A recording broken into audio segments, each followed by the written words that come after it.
Warning, you have just entered the Boldcast, aiming at creating your best self. The Boldcast is hosted by David Kelly, and Hristo Penchev is likely for you. Live your boldest life. Welcome. The Boldcast number 3. I'm joined, as always, with my co-host, Hristo Penchev, and I'm David Kelly. We got some really awesome topics to talk about and toss around today that have really been on our minds all week. So I'm really excited to get into it. How you doing, Hristo? I'm doing really well as well. I'm also very excited to talk about the topics that we've been discussing to do for such a long time. Just because, this is such a big discussion nowadays, and I've been wanting to explore the different perspectives of this whole topic for a while now. So it's definitely going to be a great episode, I think. Fantastic. Well, without further delay, let's just get right into it. So, as you guys listening and watching are probably aware, R. Kelly and Michael Jackson have been in the news over the past couple weeks here for some scandals involving different things. While we're not going to get into those specifically, it does bring up a good point that is something that I think is really important to talk about. And it's not really just, this doesn't just pertain to, musicians or artists. This pertains to really anybody that's involved in anything in the public sphere, right? So we're talking about, athletes, artists, anything like that.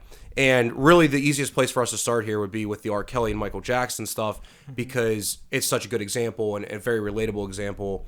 Obviously, R. Kelly and Michael Jackson are artists, right? Mm-hmm. And as I just mentioned, they have been in the news for scandals. Now, Hristo, I know that you are the one that brought this to my attention, that you want to talk about this. So where do you want to jump off on this topic for the most part? Due to the recent scandals that you're talking about, there's such a big discussion amongst the society in general in terms of whether these artists should be claimed and just proclaimed as this sort of really big villains, as they need to be for the actions that they undertook in the past. Sure.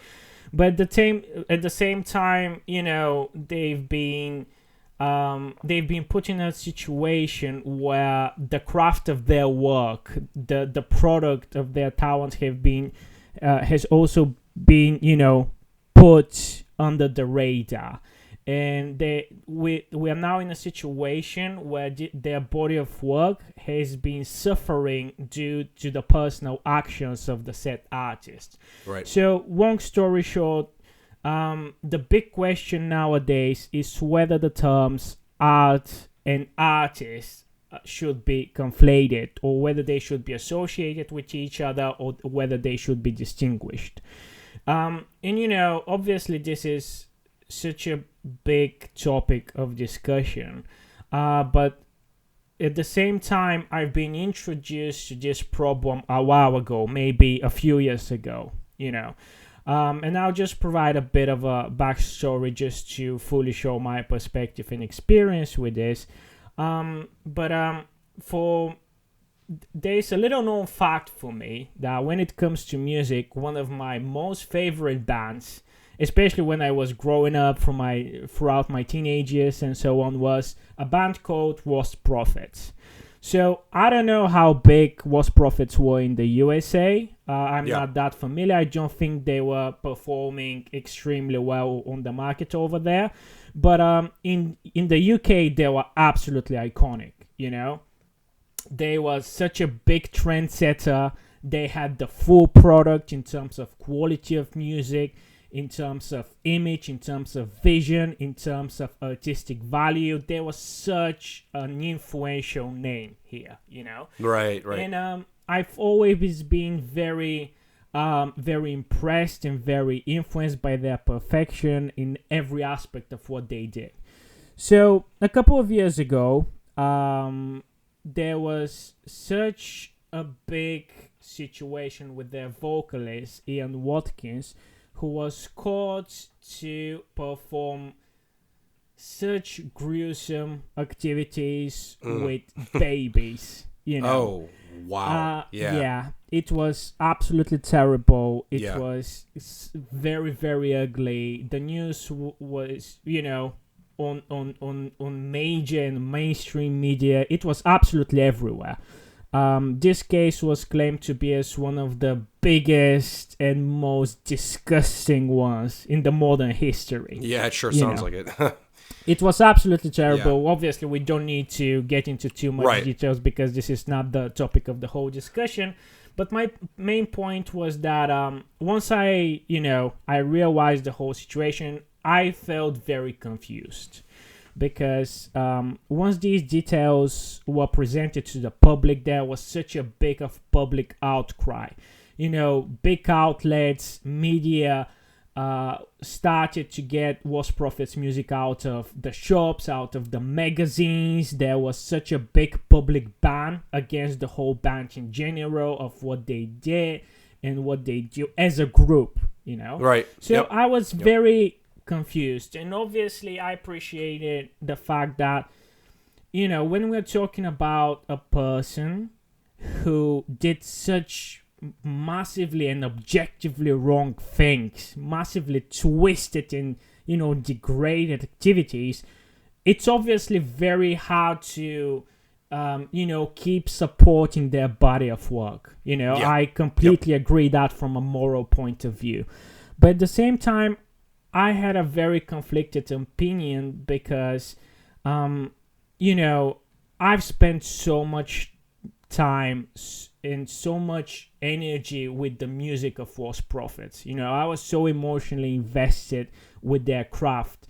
Their songs was something that I was genuinely very involved in terms of, these tracks being such a big part of my life. Absolutely. And as we know, when it comes to music, we are so emotionally invested with it because we associate different parts of our personality, different parts of our life, memories, aspirations, dreams. We all tangle it up together with the tracks that we feel connected with.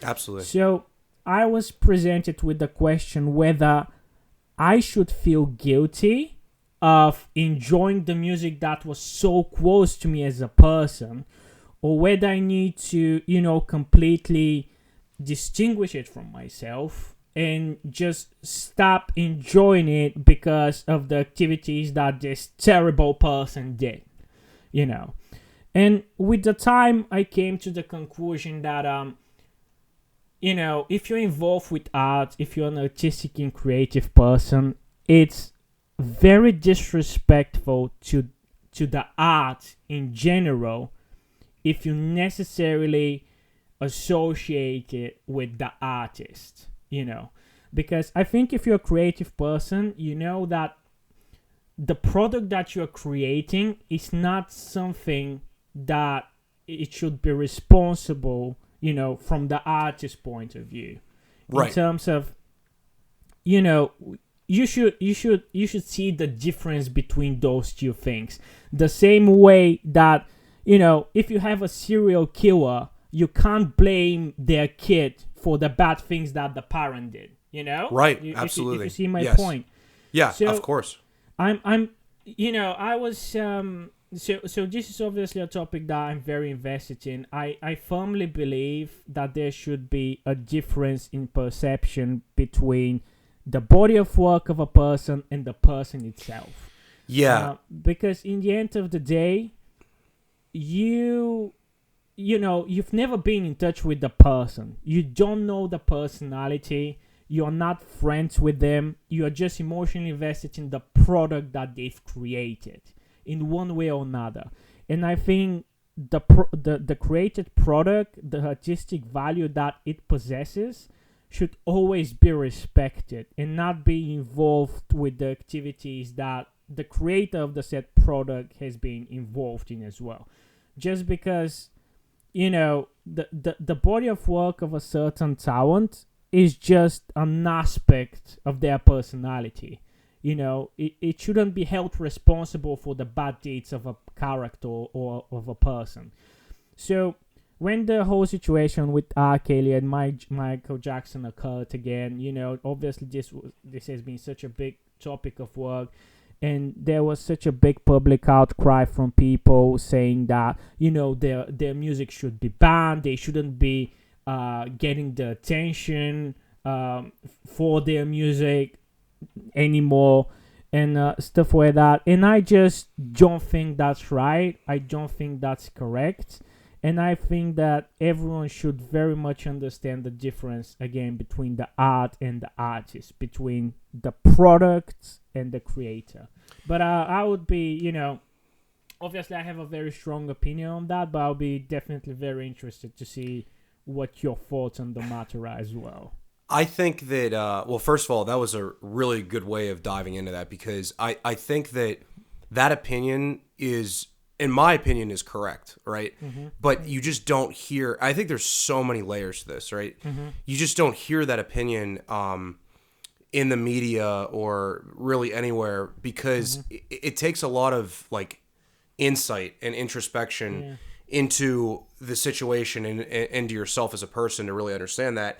And I think it depends, right, on the specific artist sometimes, because with somebody like Michael Jackson or R. Kelly, they are their own brand, right? So like they themselves are, sure, there's been so many people that have been a part of Michael Jackson, R. Kelly's career, like, background musicians and vocalists, but they're not what Michael Jackson or R. Kelly are, right? Yeah.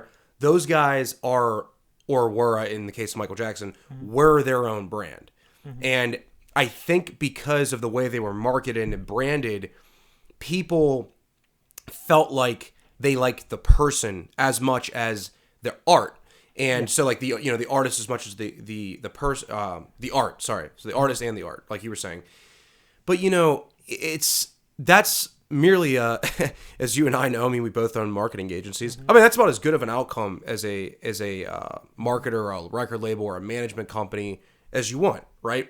And like, just use my own case as an example here. A lot of people now that, well, I can actually say this now because we've actually officially rebranded, but with Unparalleled Height previously, a lot, just because of the age and time when we were coming up, a lot of people ended up following our music and then following us as individuals, right? So just using the example here. Now, Unparalleled Height itself is its own entity. It has its own identity. It's made up of our art and the people within that group, depending on how we chose to brand it.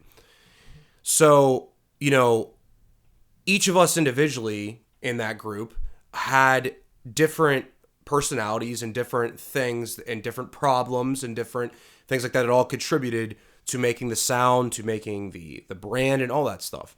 Now, a great example of this was the Lost Prophets one you were just talking about, because it was one of them. It wasn't all of them, right? It's not the whole group that did that. Yeah. Now, in terms of, I feel like these things are always looked at in way too simple of a context.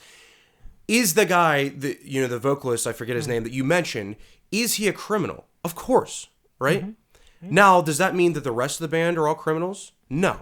Yeah. So, should you intentionally not listen to their music to punish the vocalist from getting, maybe some money or things like that because you morally don't agree with him?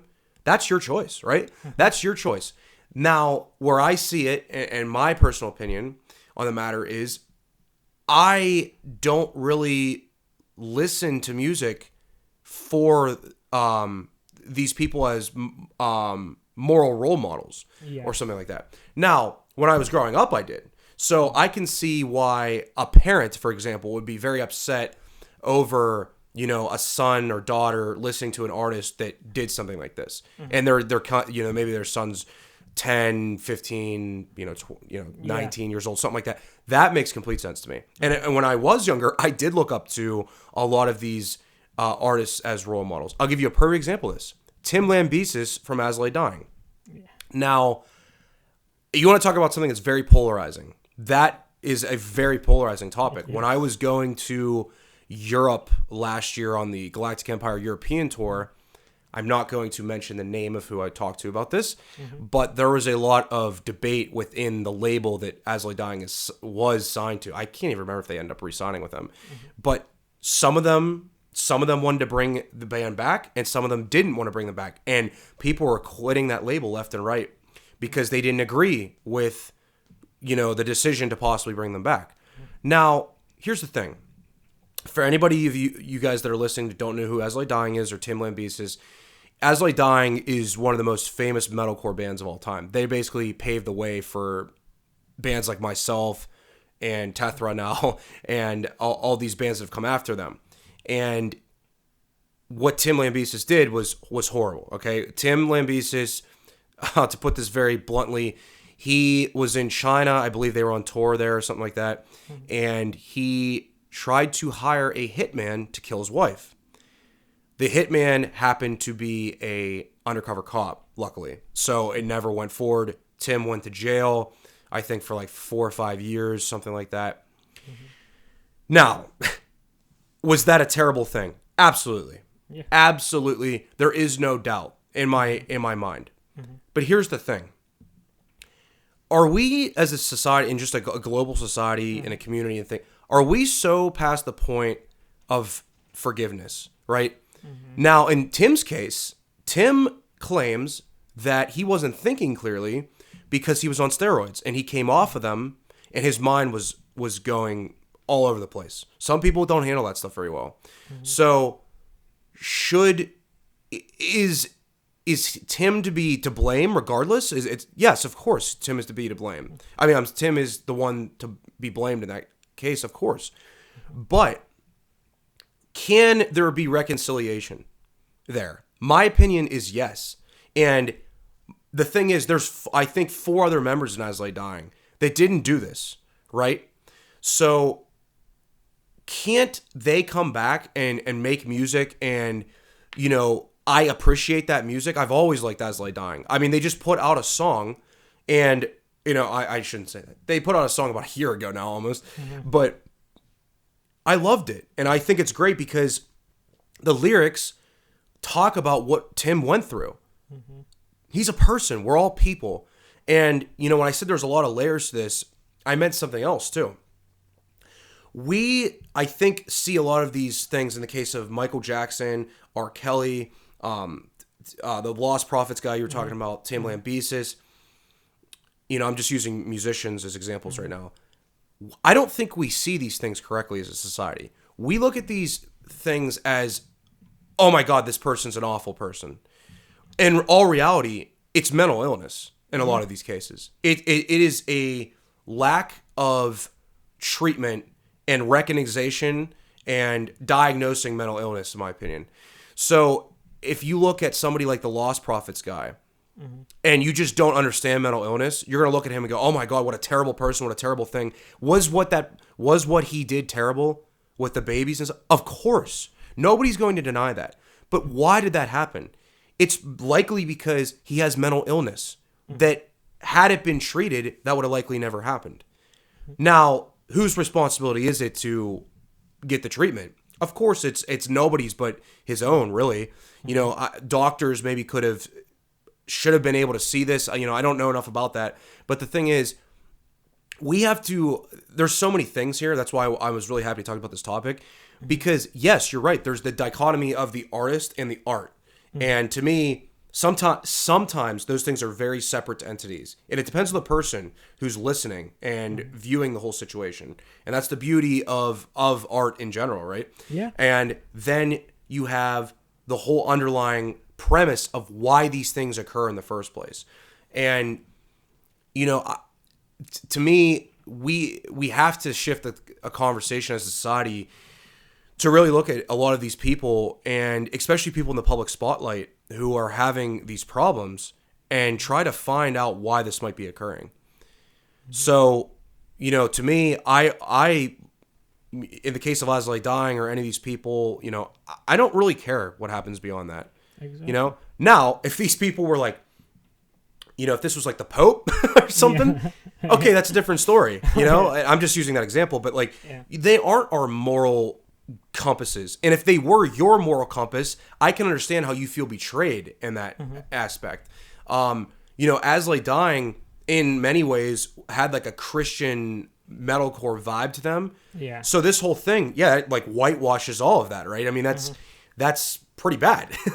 But, for me now, since I'm, I guess, more grown up or something, I don't really care, man. I like their music, and I'm going to support them if I feel like it. And if it's something like, if Tim Lambesis comes out and asks for money to help pay for something, I probably won't do it. But, Asley Dying, the artist and the art there, I have no problem supporting.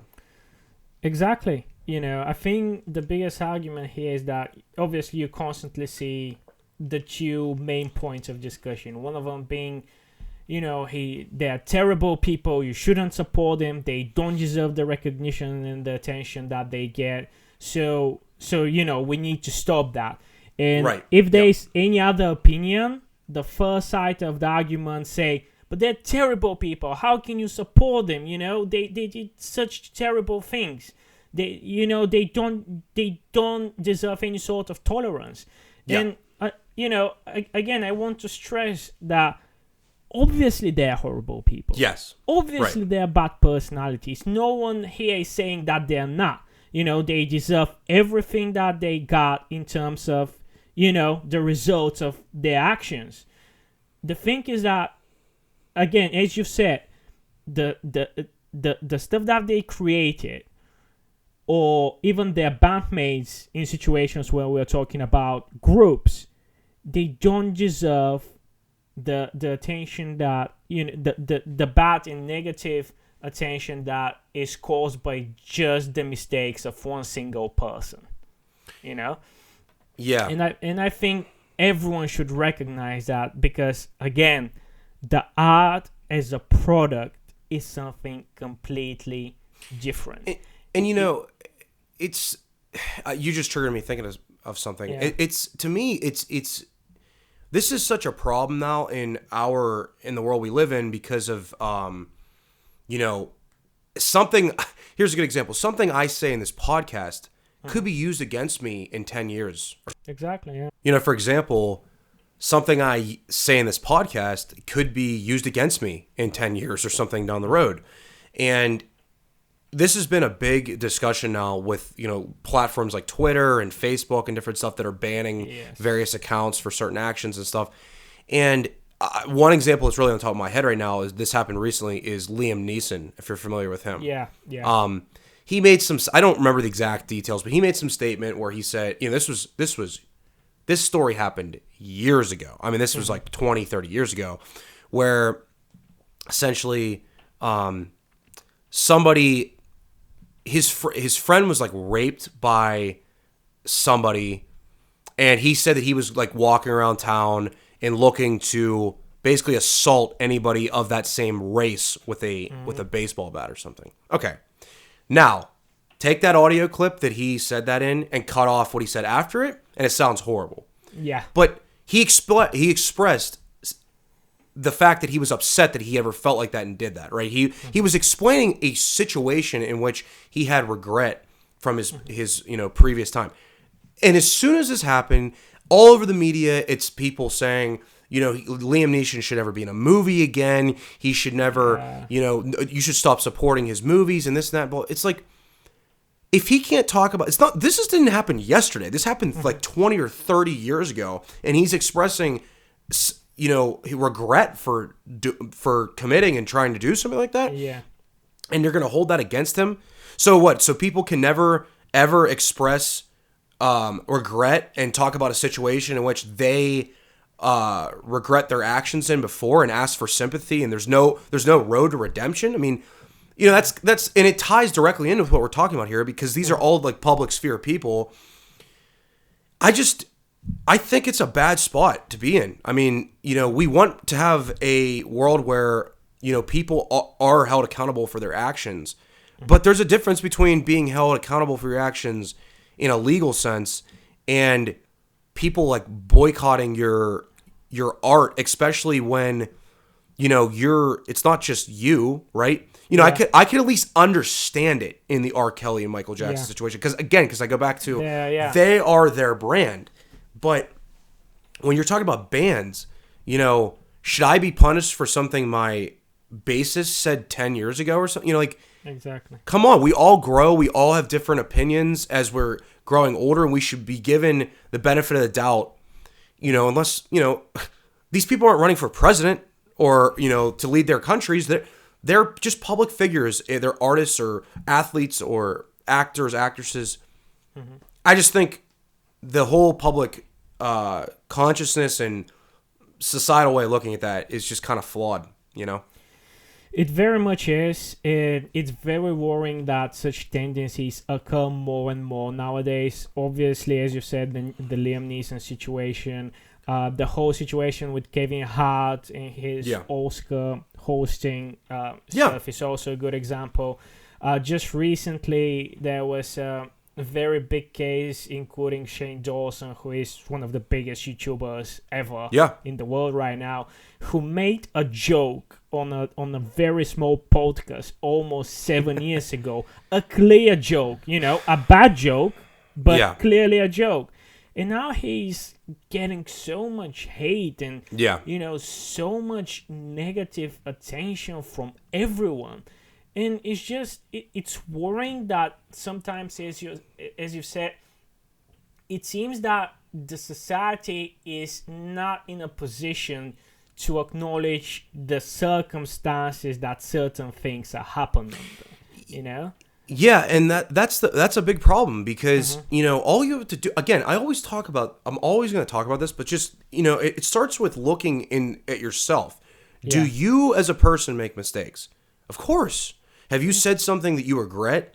And if there was a recording camera or mic in front of you and it picked it up and it was leaked to the press or something, like, would you, probably not you specifically, but people listening, we probably say stuff like that on a weekly basis. Yeah. Some of us, maybe daily, some people, maybe all day, some of us. Mm-hmm. And it's just, there has to be a road to redemption there. Now, here's where I draw the line, is if this with a person continually keeps happening, then they're just a bad person. That's different. Now, with the guy you talked about, the YouTuber, he said something 7 years ago. Now, if this hasn't happened again time and time after that, clearly he was making a joke. Clearly, maybe he made a mistake. Okay. Yeah. So be it. And that's where I draw the line, because then how fine of a line are people have to walk? Come on. You want people to give authentic performances. Where you're talking about Kevin Hart at the Oscars, or somebody like a guest coming on our podcast or any podcast. You want authentic performances. You want the real stuff. Sometimes talking about real things is ugly. It's not great. And that's kind of the point, right, of sharing experiences and learning from one another, is to hear about people's mistakes. And I think in the case of Liam Neeson, he was trying to show why racism is a bad thing, and then he gets called a racist because he's talking about a mistake he made in his past. Yeah. How many people in the world grow up racist simply because, they're in a home that's like that, and then later they become, I have a perfect example of this in a second. They become reformed and they realize that's absolutely wrong. Some of the most staunch advocates for against racism, things like that, are people who were formerly racist because they understand how terrible it is. Two great examples, real quick. The Westboro Baptist Church. Have you ever heard of them? Yeah. Okay, your face lit up. Yeah. So the one daughter ended up leaving the church, and she's been an advocate against them for a long time. Now, she had did some awful things in her past, but she has expressed, regret for those things and asked for sympathy and, not sympathy, asked for compassion and, forgiveness. And she has great insight into the mindset and the psychology behind that because she left that group. So in the same light, should we hold that against her and say, no, you're not welcome to talk about these things? No, she's a lot she could teach us. She's a lot to share. And bottom line, she's a person. She grew up in an environment. What are you supposed to do? If all your family members are like that, do you really think that you're going to, do you really think you expect a child to just, not, who doesn't know anything else, you expect them to be different? No, not until they can realize and look out in the world and see the flaw in that. Another great example is, I'm drawing a blank on it. It's Christian Picciolini or something like that. You know, he used to be a very, very high up white supremacist leader. And again, he is somebody who's completely reformed of that. So he's speaking constantly about why that's such a terrible thing and things like that. But he did some bad things in his past. But again, that road to redemption has to be there because he has actively helped pull people out of that, out of being in white supremacist gangs and things like that. So that's great. We want to encourage people to do that. If we then discourage people through punishment or whatever to, you know, not share and not, you know, come out and talk about these experiences, then how are we going to ever help other people? How are we going to make a better world? We're not going to, because Exactly. I mean, essentially what's happening there is you're restricting free speech to a certain extent, because while there's not like legal restriction on saying that, their art or their businesses suffer and things like that. Again, there's a time and place where that should happen. It just case by case basis, I think. Yeah, I think people should just understand that, you know, if someone does a bad thing, this doesn't mean that this person is a bad person. I was going to bring that up. Yep. Yeah, it's just such a big difference between the two things. Like, you know, as you've said, if there is a reoccurring tendency of continuously bad decisions, bad activities, and so on, that's completely understandable. But you know, it's I don't know, it's so cynical for people to completely just sort of witch hunts on personalities that, you know, just do regular mistakes that everyone does. And you know, this is mainly something that obviously occurs in the public sphere, considering the fact that you know, when we're talking about famous people and so on, every little step of their lives, especially nowadays, is just judged, just, you know, look into the finer details. And it's bad that most of the society's participants are just sort of, you know, getting satisfaction from blaming other people from the tiniest mistakes, which is, I think it's, again, very, very worrying tendency. But you know, especially when it comes to art and the talents of a certain person, I just think that's so bad and so sad, because there should be a difference that should be acknowledged by every single person. You know, there's a difference between action and mindset, I think. I could not agree more. And, you know, one example that I could not think is even more, you know, because let's look at it this way. You think that the people that are, you know, we're talking about R. Kelly and Michael Jackson, or whoever we're talking about, they became famous for their talent and their skills and things like that. They didn't become famous for their moral conscience or something like that. So, you know, I just don't understand why that somehow becomes the main focus after that. Now, I can't think of a more clear example of this than sports, right? You know, there are some artists, like I said, that build personal brands on themselves and things like that.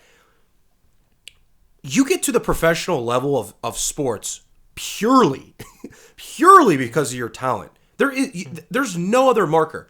Nobody cares. You know, I don't care if I go if I'm watching football or basketball or you know American football. I'm not watching it because I am looking for this is, you know, I'm on Sunday I'm watching American football because I'm looking for some moral guidance on how to go about my life. No, I'm not doing that. All right, I'm not doing that. I'm watching it because I'm trying to be entertained in some way. And so, you know, I think that's another thing that really people lose sight of in sports, especially in America, is they lose the sight of the fact is it's entertainment. It's not, people get so emotionally invested in the sports here. But I'm not watching these people for their moral conscience. Now, they could make me care about their moral conscience. There's a lot of players who do that, right? They use their public platform to push issues forward and stuff like that. And in the civil rights movement in America, Muhammad Ali and a lot of people like that were very prominently doing that. And they used their platform, and it was really good for doing that. But had Muhammad Ali not done that, nobody would have ever cared about what his moral stances were on things. There's tons of athletes that never state moral stances on things and never do, one thing or another. Now, if, somebody makes a stance on a specific moral issue, and then later they are caught committing a crime that directly violates that, yeah, I'm sorry, you deserve whatever comes to you at that point, because you're doing one thing and you're saying one thing, you're doing the other thing.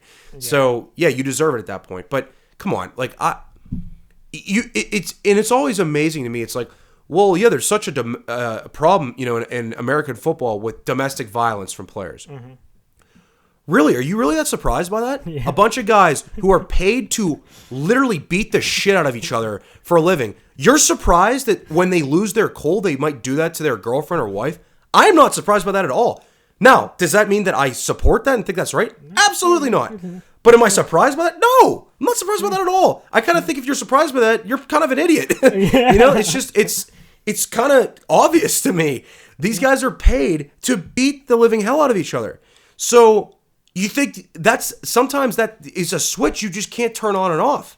So when you're getting heated in the middle of a game or something, and then you're getting heated at your home with your significant other, you might not be able to flip that switch on and off, right? So again, it's like, is it a bad thing and is it a terrible thing? Yeah, absolutely, absolutely. But it's just it's truly amazing to me.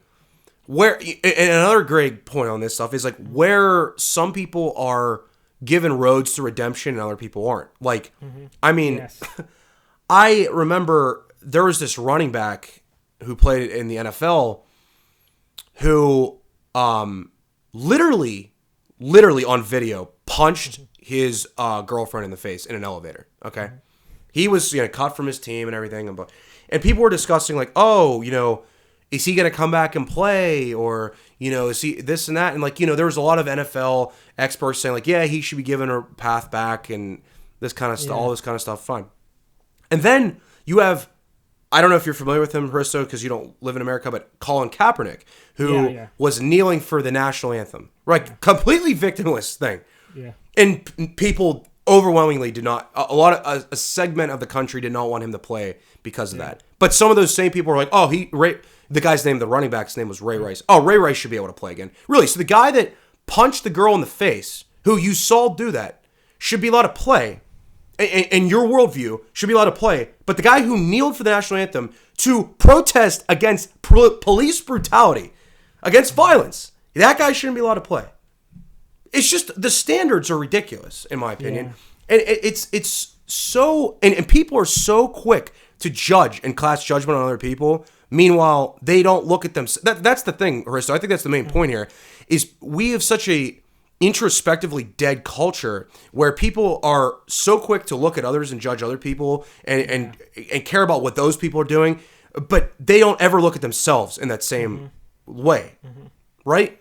Does that make sense? It does, because I completely agree with that, and that's why I'm saying that this is such a bad time for what time we're living in, because this is just not a healthy perception. This is just not a healthy mental approach when it comes to living your life nowadays and approaching dynamics between yourself and other human beings. There's something seriously messed up if your brain is operating in such a manner. You know? It's just constantly pushing double standards. Yes. Constantly trying to find the only logic that actually suits your personal goals and personal points, just so you can be on the top in the end, yes. It's just, I don't know, it's something that very much saddens me, especially obviously when it comes to music and when it comes to in sports as well, in general, because I think that obviously, there are recurring tendencies, there are similarities between this concept being applied to different spheres, but I also think that every different sphere has its own culture that you should be aware of, and that you should understood properly to fully understand the situation. Yes. And I'll get back to the music point. I don't think it's rational or objective for, let's say we have a mainstream journalist, part of a big brand, a big media, that is meant to cover this sort of a situation from the music industry without having the knowledge or understanding of the whole music culture, of the whole music business. And obviously, they're portraying this sort of negative cases in a way that this would benefit their professional activity, that this would benefit their reputation as a professional. But the thing is that, to your point, they are explaining and portraying point and information that is not meant to showcase the full depth and the righteousness of the situation, but rather to, invoke a certain effect from the audience. Yeah. And it's bad because these people, are structuring their activities and they're structuring their presentations in a way that it can affect, the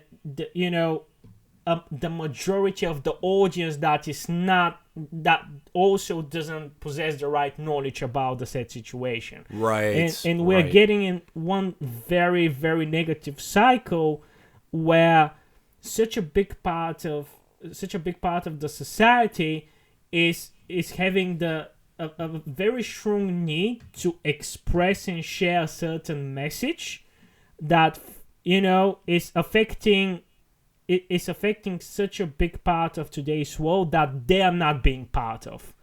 And in the same time, this is constructing such a bad dynamics between everyone involved.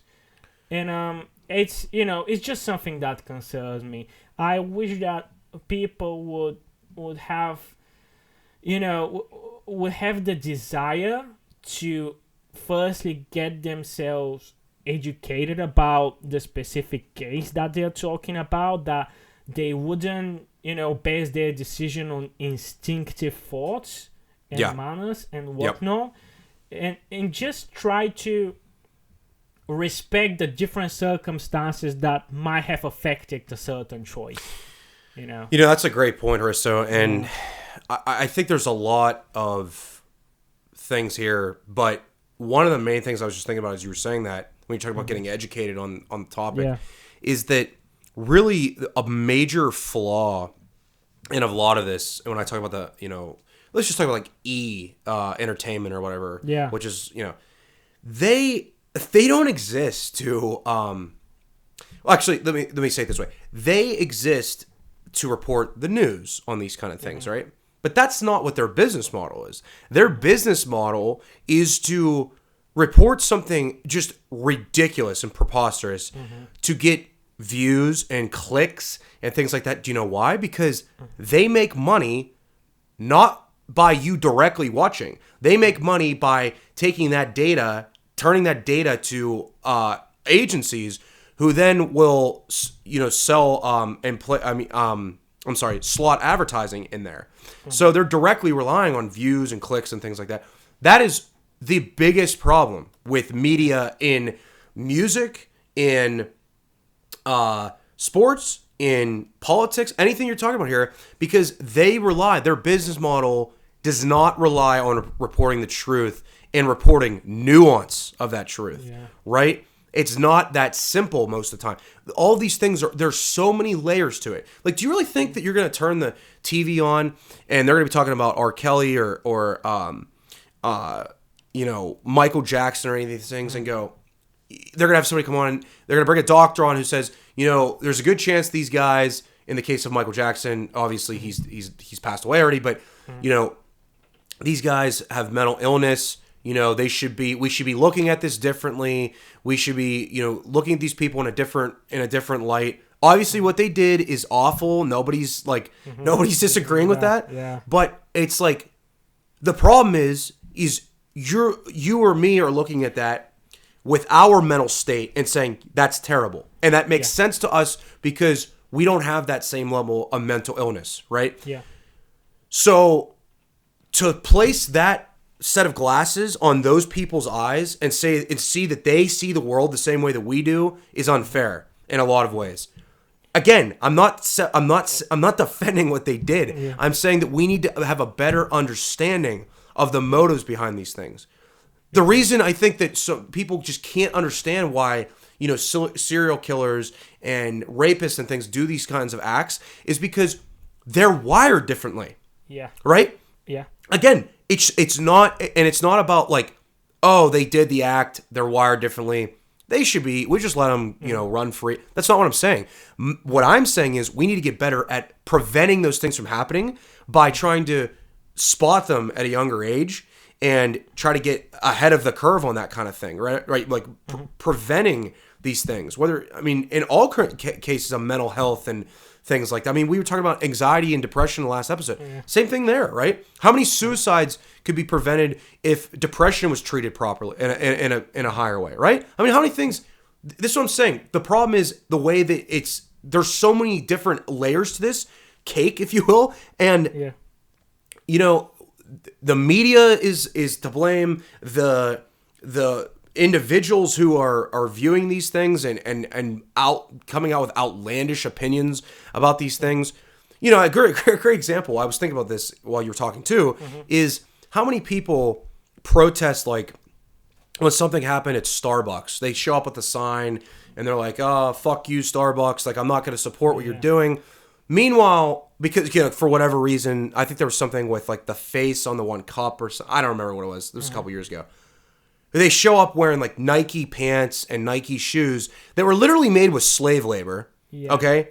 The cognitive dissonance is unbelievable among human beings. You know what I mean? Like it's so hypocritical. It's ridiculous. It is. And you know, the other part that it's completely, I would say, even fascinating me right now is the fact that, you know, obviously we're discussing cases with musicians and sports people and so on. The thing is that the aspect of their mentality, the aspect of their characteristics that made them famous in first place is the same one that made them to do this sort of mistakes as well. Right. Most of the times. Yes. You know? And I think this is where a big part of the problem is coming as well.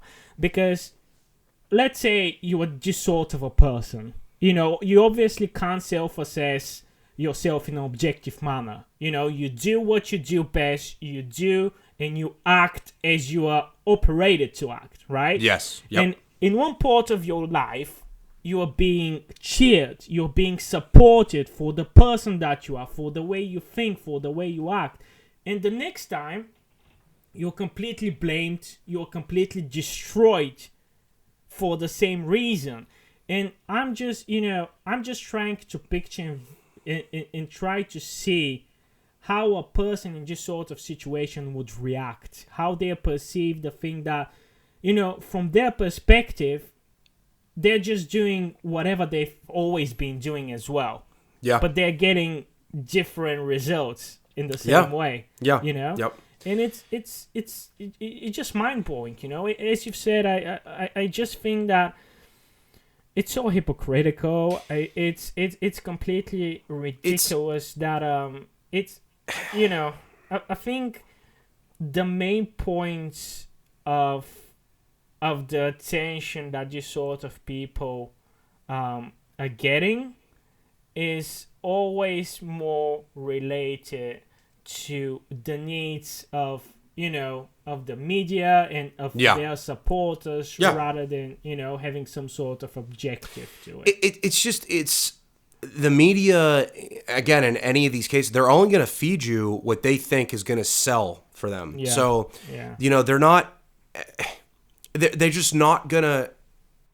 That's why, to me, the rise of like media that's funded directly by the supporters is so good, because you have then people that are not curtailed. I mean, they're not strangled by their advertisers, and they can speak freely about what they want, and their supporters are directly funding that avenue. So it lets them speak the truth and speak and cover what's actually important to be talked about. I myself, I don't watch any, people talk about, in America about like different media sources and politics and stuff like that. It's just an example, but I don't watch any of those mainstream ones or read any of the mainstream articles because they all have their bias and they're catering to that audience, right? So like if you have a more like conservative or liberal outlet, then they know their audience is that way. So they're going to put out stories that are going to map onto that audience better because they know their audience wants to hear that.